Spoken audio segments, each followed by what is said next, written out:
Здраво, драги родители!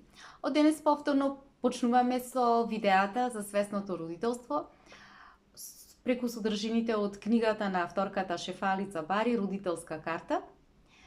Денес ќе зборувам за содржините од 14-тиот чекор од нејзината книга. Но Шефали, доколку ме следите, сите знаете дека пред секој чекор таа пишува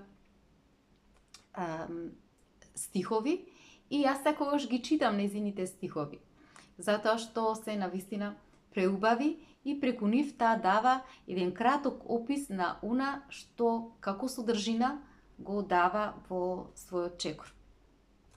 Да ги слушнеме. Твоите однесувања се нејасни и магловити, ми го одвлекуваат вниманието и го тргаат од тебе. Го заобиколуваат од твојата вистинска болка, каде лежи вистинскиот корен. И токму тука е местото за моите очи да внимаваат и да препознаваат, и за моето срце да чувствува и да се фокусира на твојата ранливост и на твоите стравови. Да, токму тука е местото за да ти помогнам да се исцелиш и оздравиш.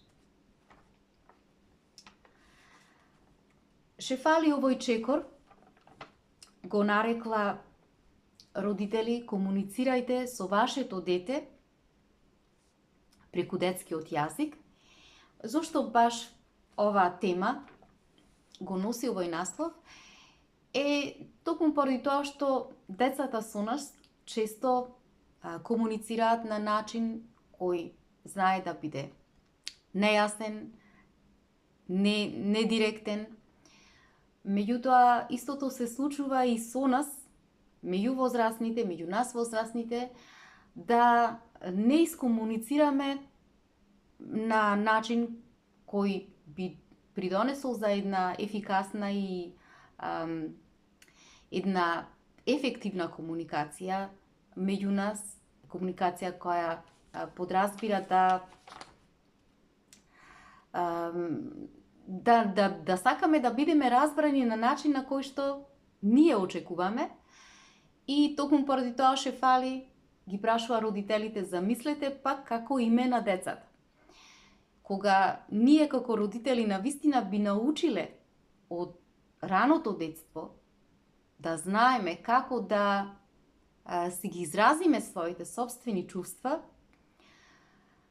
и кои би придонесле кон една чиста комуникација, јасна комуникација, не би се случиле сите оние нејасности, нереди, сите оние недоразбирања кои што се случуваат во односот помеѓу нас и помеѓу децата.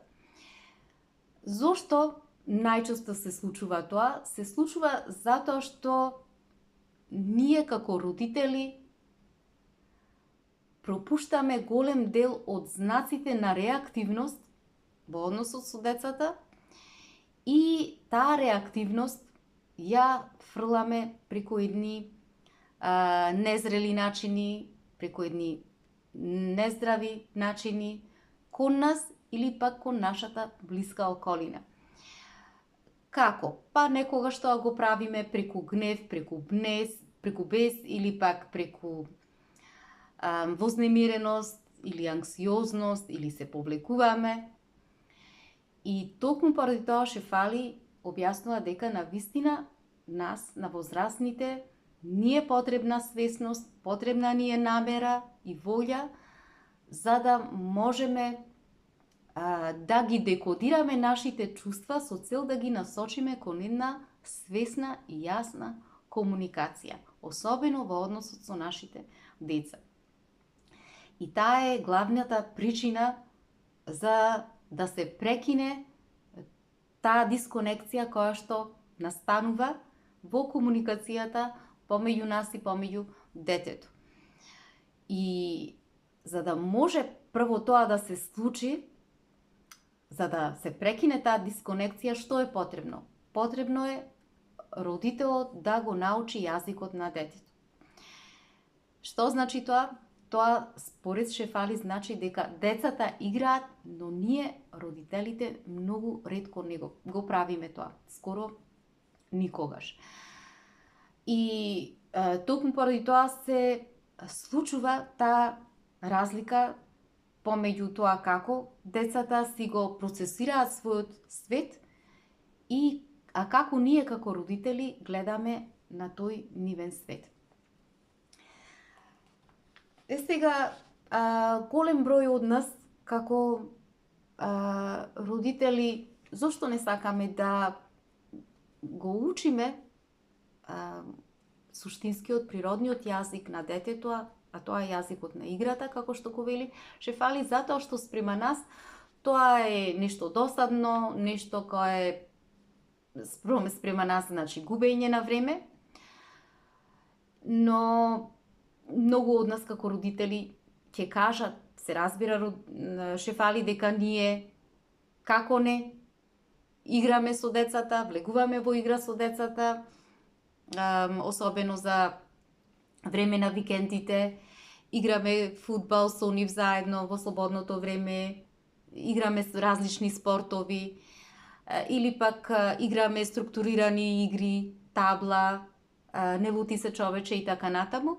Меѓутоа Шефали кога ги прашала родителите дали воопшто играте игри кои што подразбираат неструктурирана игра или игра со имагинација, додека се многу мали, многу ретко од родителите се согласиле, дури значи многу малку број на родители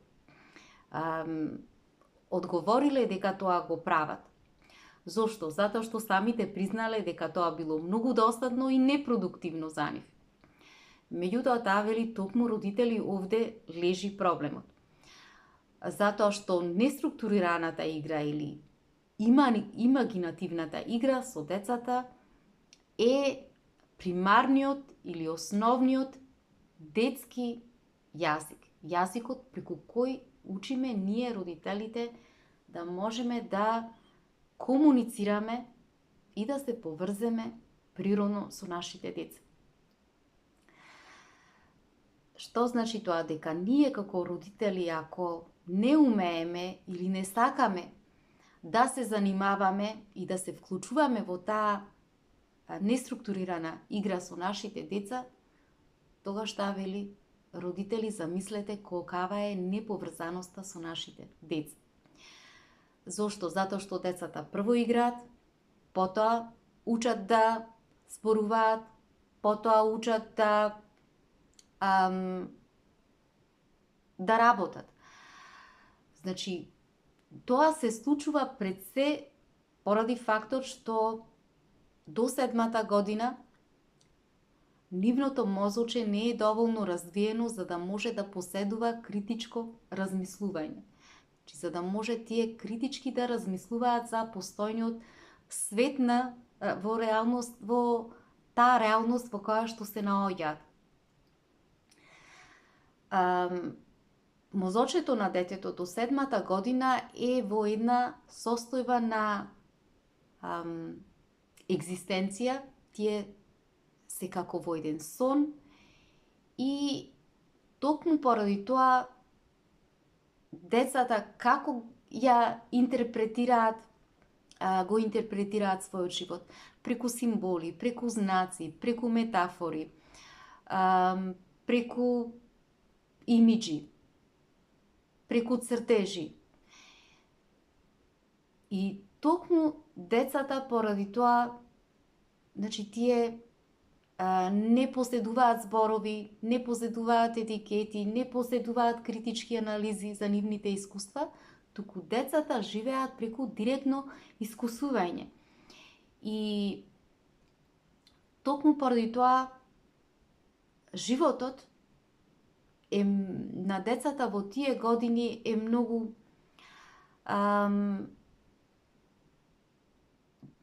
многу е ранлив, многу е нежен, затоа што се највпивливи на енергиите околу нив. И ова е многу битно родителите да го знаат. И кога тоа ќе го разберат дека децата не поседуваат критично размислување, и како ќе може родителот да свати дека во тие години децата се едни безпомошни жртви на надворешната околина.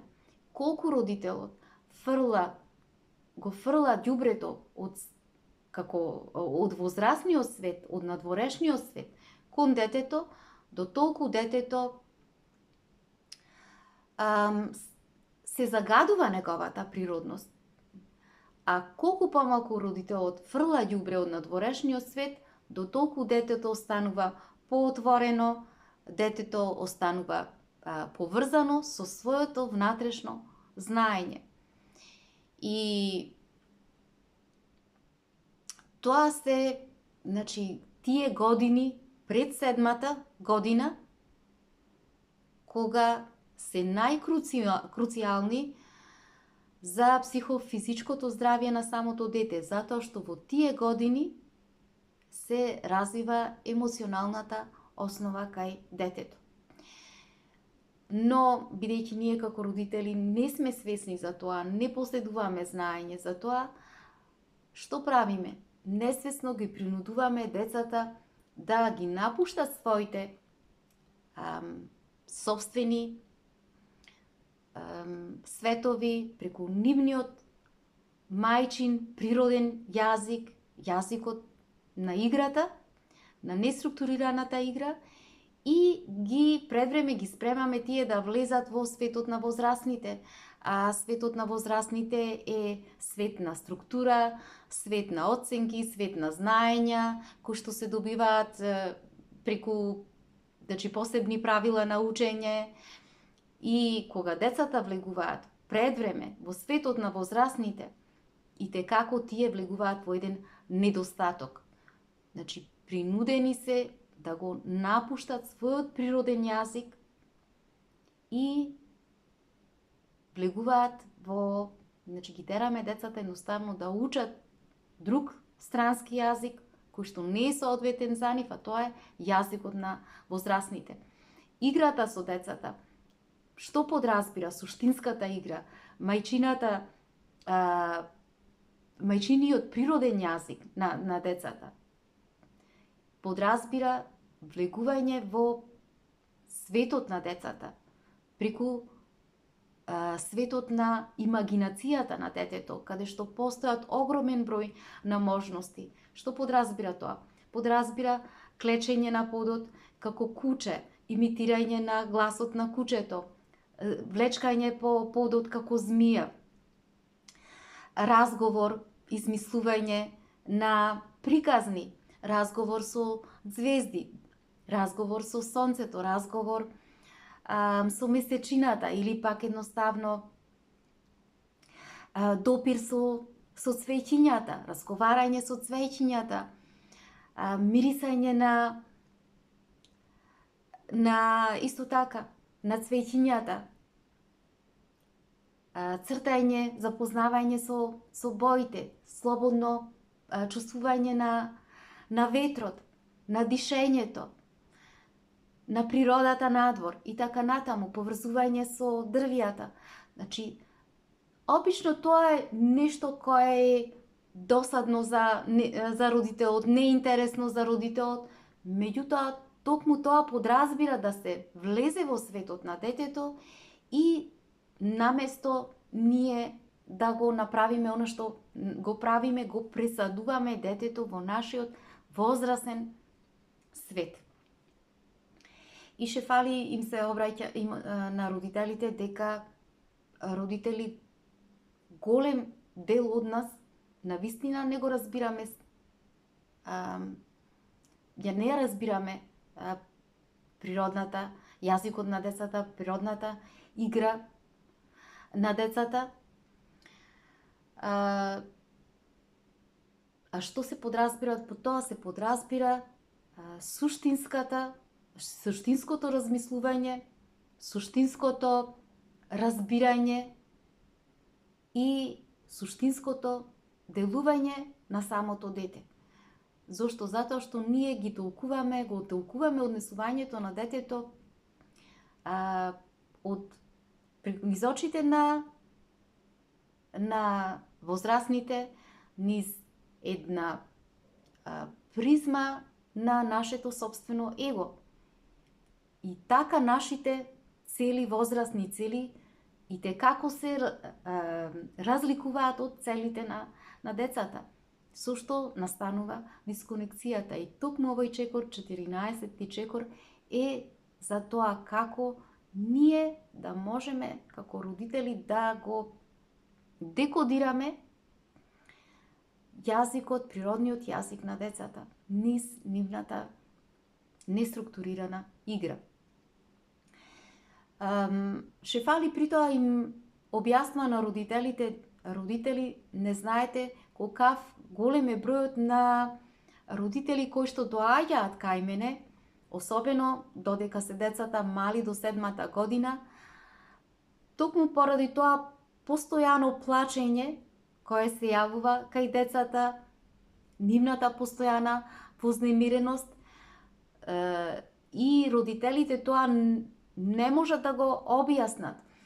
И тогаш им објаснувала на родителите дека нивните деца постапуваат така, со постојано плачење, заради тоа што тој плач кај нив всушност представува еден начин како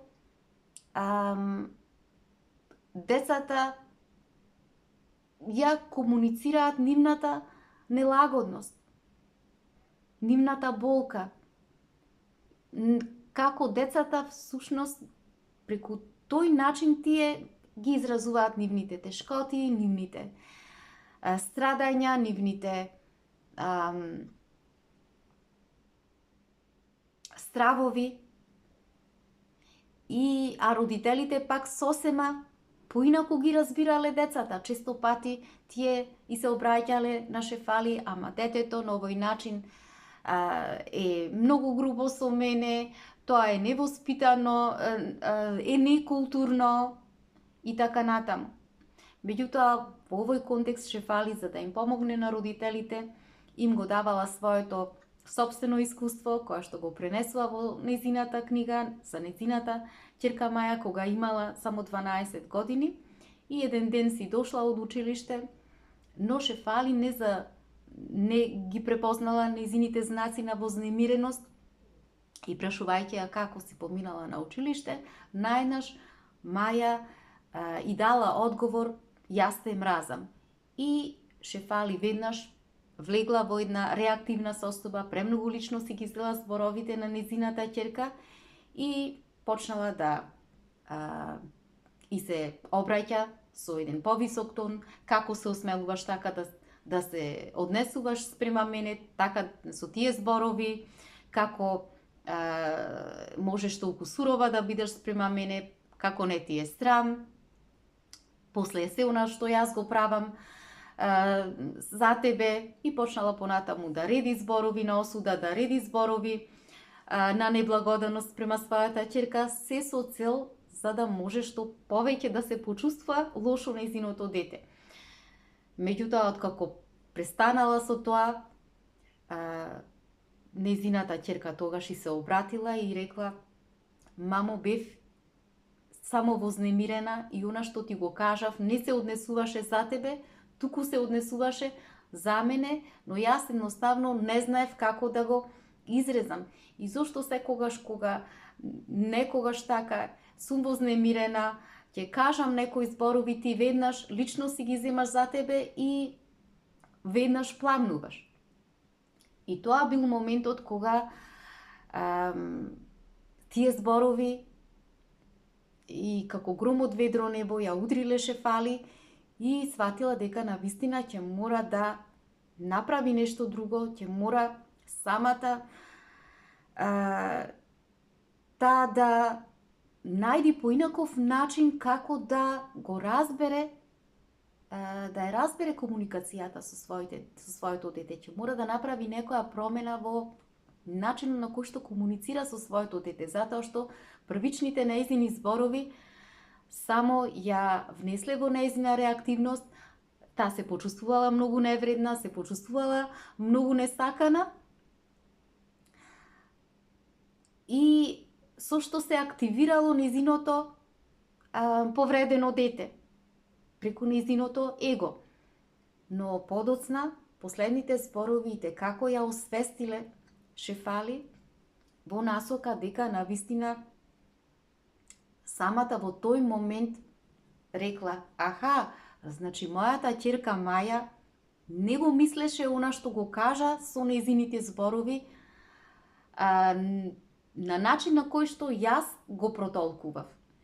И значи Шефали навистина не ги разбрала зборовите на нејзината ќерка Маја кога била таа вознемирена, и поради тоа било потребно да го декодира и да го дешифрира нејзиниот начин на изразување на еден многу поинаков начин отколку, значи, како таа како возрастна личност го разбирала. И после тоа, кога нејзиното дете ќе кажело нешто што го чувствувала, дури и како во примерот кога ќе се обратила со јас те мразам, Шефали го толкувала како јас мразам. Затоа што гледала и самата свесно како нејзината ќерка не успевала во тие моменти да си ги изрази правилно, чисто и јасно нејзините чувства и емоции. И постои една идеја спрема Шефали, кога им се обраќала на родителите, дека и таа идеја често денес кружела во родителскиот свет, кружела во современите психолошки кругови, дека децата и како знаат да ги притиснат нашите копчиња, реактивни копчиња, и дека сето тоа го прават со намера само за да ја предизвикаат реактивноста кај нас, дека децата се намерно манипулативни, дека значи нивната мисија е навистина тоа да го направат, дека имаат една злобна мисија и лукава мисија. Меѓутоа таа вели дека оваа идеја и како е погрешна и не внесува нас родителите во една голема замка да веруваме дека тоа децата го прават со намера, затоа што таа идеја однапред и како не внесува во една состојба на разделување со нашите деца. А свесното родителство и секое родителство е особено за тоа родителот и детето да се зближат, да можат да се разберат, да можат да се поврзат, а не да се разделуваат. И понатаму во тој контекст Шефали им објасна на родителите дека там вели децата доаѓаат при нас не за да ги притискаат нашите копчиња. Тие и како не знаат кои се нашите копчиња на реактивност, ниту пак ги интересира нештото. Туку тие се едноставно дојдени на овој свет само да си бидат и да си ги искусуваат своите искуства. И кога тоа можеме да го разбереме, навистина ќе можеме да ја напуштиме таа идеја дека децата навистина се злобни и навистина прават и коваат заговори против нас како да ги активираат,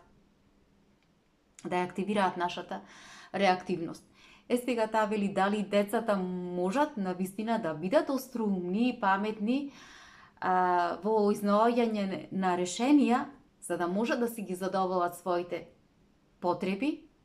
Тоа дека е така навистина се сложува Шефали, меѓутоа не значи дека децата ако се манипулативни, влезат во таква манипулативност, дека тоа е намерно. И доколку влезат во една таква состојба, Шефали им објасна на родителите дека е на нас родители. Ние сме тие кои што навистина треба во таквите моменти да си ги поставиме прашањата. да се прашаме како јас како родител придонесов до таа состојба детето да сака да влезе во една манипулативно со мене, наместо да дојде кај мене отворено и да ме праша и да ми каже кои се неговите лични потреби и што на вистина сака како потреба да му биде задоволена од моја страна. Драги родители, тоа е првиот дел од 14-тиот чекор. Останува да ве поздравам, имајте убав ден и се гледаме.